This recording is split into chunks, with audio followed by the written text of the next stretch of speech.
The hardest lesson racing taught me wasn't how to brake later. It wasn't how to find more speed, it wasn't even how to deal with losing. It was learning to stay where I am in the moment. And that probably sounds weird, but hear me out. I think one of the biggest mistakes drivers make isn't getting angry, it's getting ahead of themselves. You'll be having a great race, maybe you're running better than usual, maybe you're catching the car in front, maybe you're in a position you've never been before. And then something changes. You stop focusing on the next corner, you start thinking about the result, you imagine the finish. You start imagining what happens after the race. You imagine the rating game, the trophy, the achievement, what you'll tell everyone.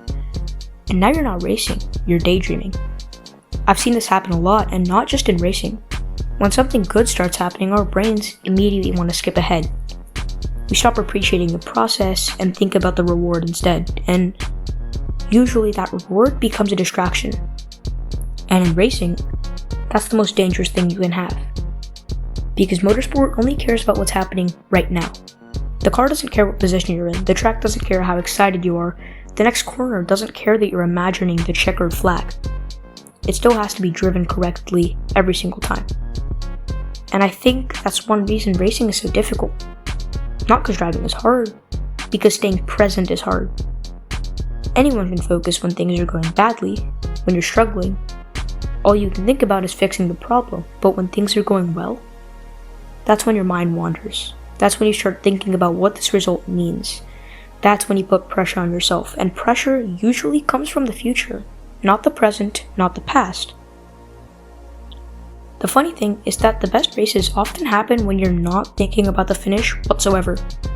You're just driving.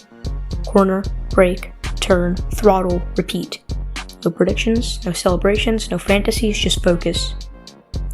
And I think that's the hardest lesson racing has taught me so far. The goal isn't to stop caring, the goal is to care at the right time. Before the race, set your goals. After the race, review your performance, but during the race, just drive. Because the moment you start thinking 3 laps ahead, you've stopped paying attention to the one you're actually on. And sometimes the fastest way forward is to stop thinking about the finish line and focus on the next corner.